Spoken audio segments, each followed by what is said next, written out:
আসসালামু আলাইকুম। Xtec computer training সেন্টারের পক্ষ থেকে আপনাদের স্বাগতম। আমি আজকে দেখাবো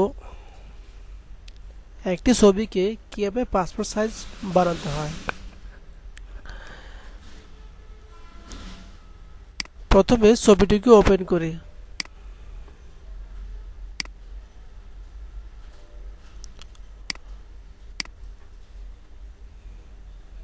মনে করি রানী মুখার্জির যে ছবিটি আছে এই ছবিটিকে আমরা পাসপোর্ট সাইজ করব। ক্রপ টুলে ক্লিক করে ছবিটির উইডথ দিলাম 4 cm,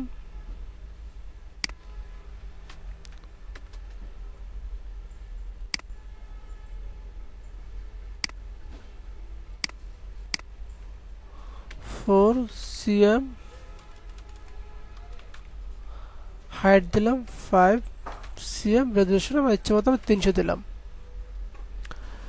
দেওয়ার পরে ইমেজটিকে আমি ক্রপ করলাম।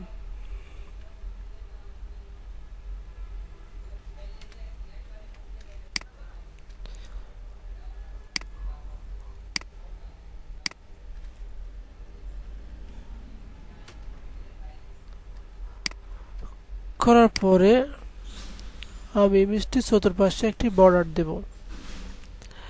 বর্ডার হচ্ছে ক্লিক ইমেজ ক্যানভাস সাইজ। এখান থেকে আমি সিএম সেট করে দিই। এখান থেকে আমি 4 cm,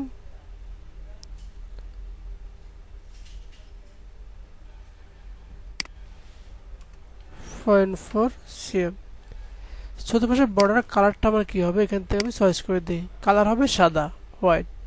ওকে ওকে তাহলে আবার একটি পাসপোর্ট সাইজের ছবি তৈরি হলো। আজকে